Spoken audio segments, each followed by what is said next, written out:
Welcome everybody back to Boost Motion, guys, and today I want to talk about it with you guys. Mercedes finally said that they're gonna be implementing, hopefully whispers, the V8s back into their AMG model vehicles. So guys, let's go. Let's jump right into it. First thing, shout out to my whole Boost Motion family. I hope you guys already hit the like button. Thank you guys for your support. And if you're new to the whole Boost Motion channel, well, I'm Boost, and I'm a Nissan Fit enthusiast, car enthusiast, Mercedes enthusiast too. But I'm also here just reporting the news, so don't shoot the messenger. But I'm gonna give you guys my honest opinion throughout this video. So let's jump into this article. This article is from Car and Driver. V8 to return to a Mercedes AMG C-Class and E-Class. We hear, repeat, we hear that the Mercedes AMG is considering bringing back the V8 back to high-performance C-Class and E-Class models. The twin-turbo 4-liter V8 could possibly be combined with a hybrid setup as an AMG GT S E-Performance and the S63. Now, quickly, I want to say this on video. If you guys go on YouTube, look up the GT63 SE Performance and the AMG S63. Both of those cars are fast. Now, the S63S is a hybrid, and it's heavy. It's like 5,500 pounds. It is a heavy S-Class, but it moves like a high-end sports car. It's fast, right? And the same thing for the GT63S Performance too. The same thing applies to both of those vehicles. Even though they have the additional engine electric powertrain, they still have the 4-liter V8, and it works because those are big, heavy vehicles, right? But the reason why you guys are here for this article is, well, let's hear more about it. The V8 models could arrive as soon as 2026. The AMG community is not amused. The most powerful AMG C-Class, the C63, traded its V8 for a 4-cylinder hybrid vehicle, pretty much. I'm not really reading this article because I already know enough about this information.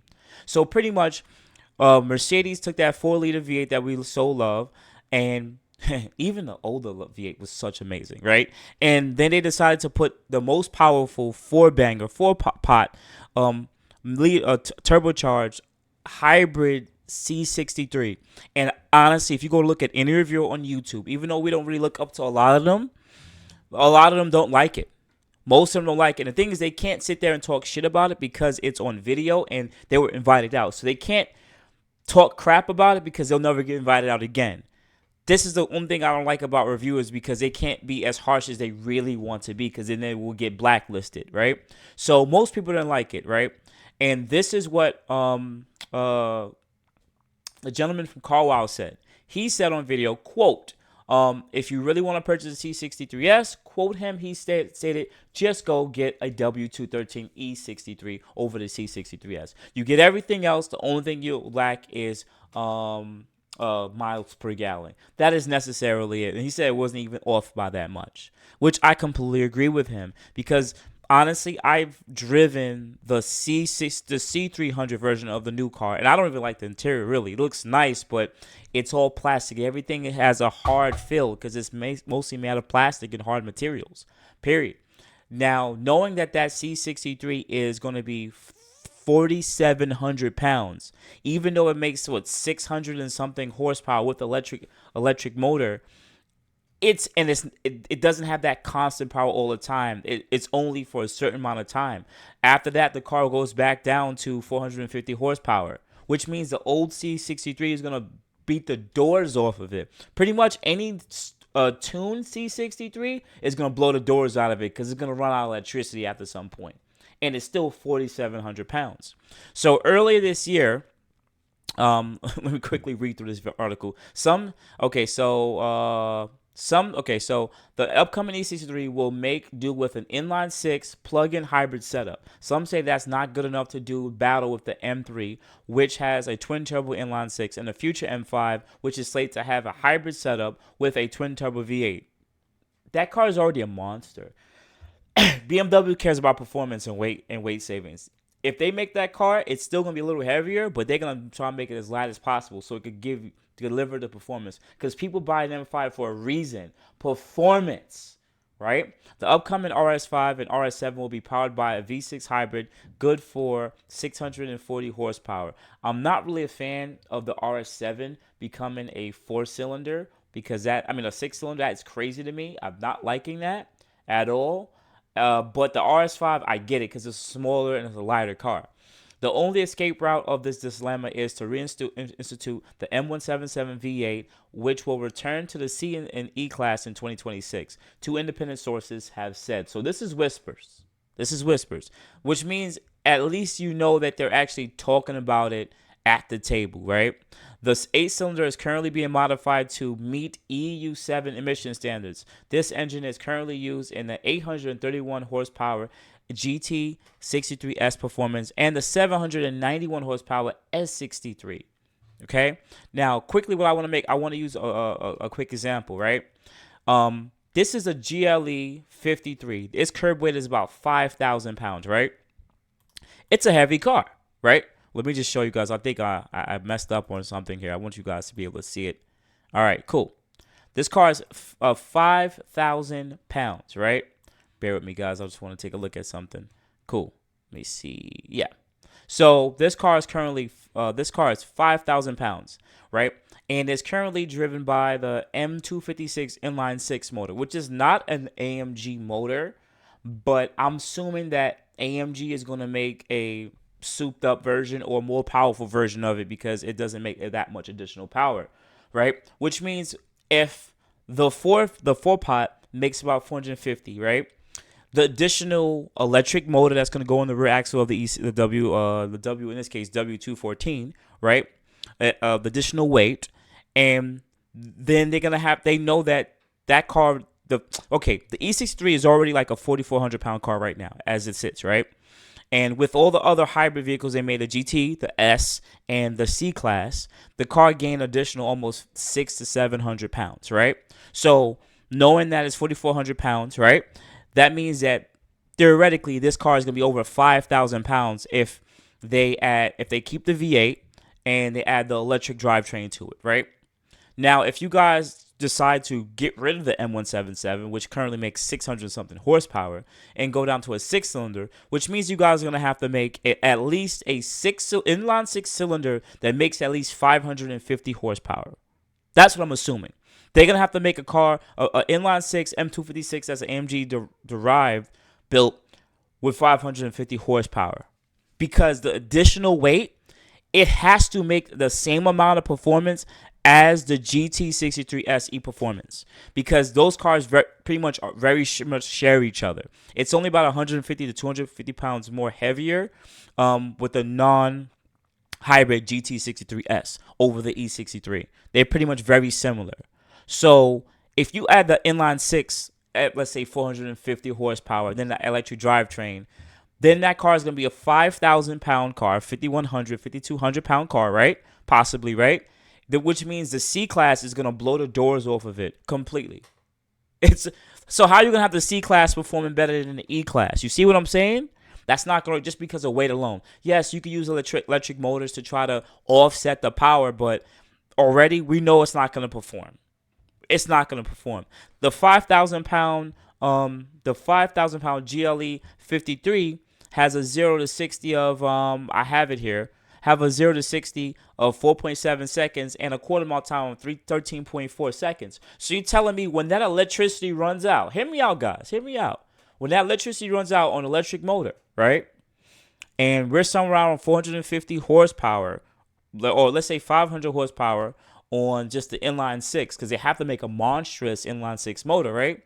Then that means this car is necessarily only going to run like a 12.5 to a high 12-second trap time, because electric motors are pretty much not giving the power, the beans it needs.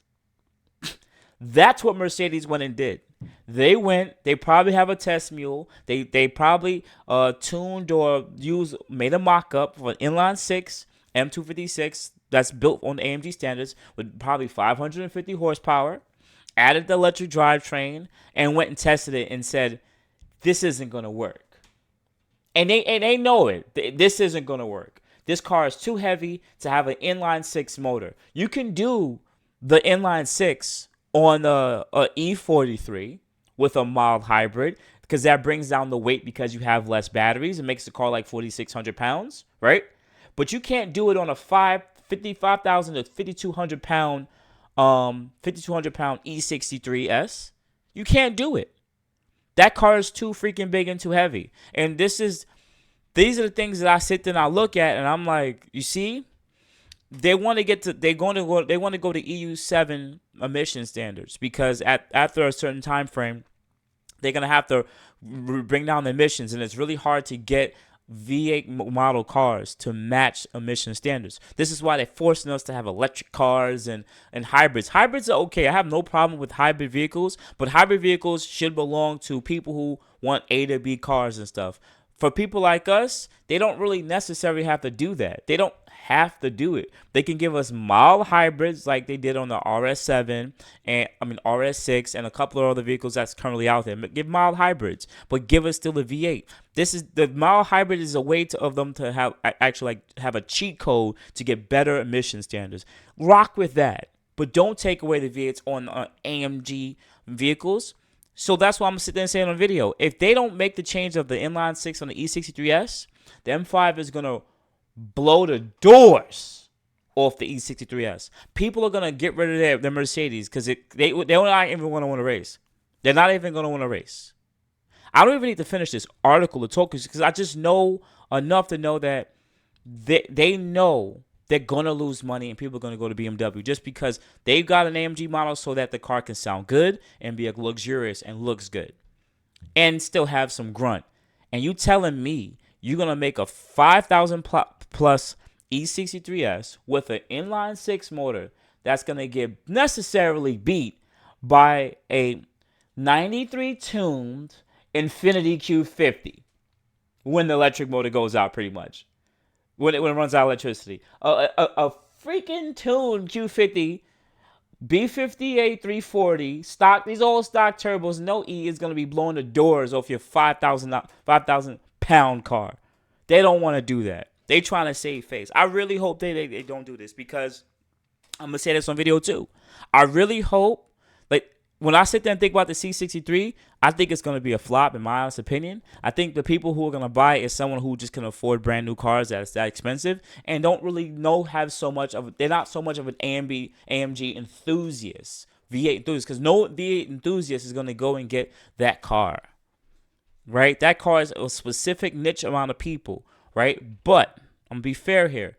If I was going to get a C-Class AMG, I wouldn't get the C63 hybrid they have out. I would actually recommend people getting a C43.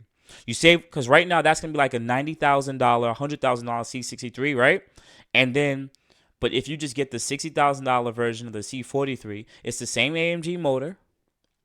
The turbo, I'm assuming, is very similar, or maybe it's a smaller size. And the car is lighter. The car is only like 3,900 pounds.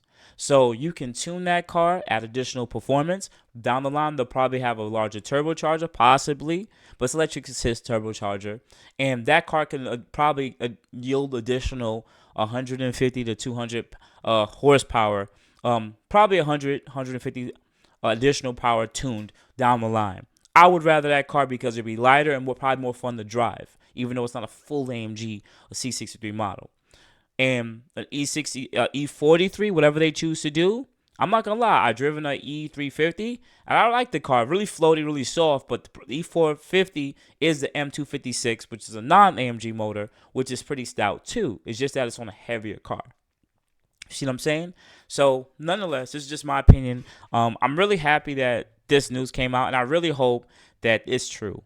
I don't know where my life is gonna be in the next 2-3 years. If I'm still on YouTube or not, I don't know how this YouTube thing is going to be. But just know, they better put this V8 right back. You hear me? Right back into this goddamn E63S and C63. And I feel bad for anyone who purchased pretty much the rarest last 4-cylinder C63 and last 6-cylinder E63 ever made. All right? So outside that, guys, you have a good morning, good afternoon, good night. Thank you for banging with your boy Boost. Hopefully you guys hit the like button and you guys get to continue to show your support, man. All right. So outside that, guys, I appreciate it. You guys have a good day. Thank you.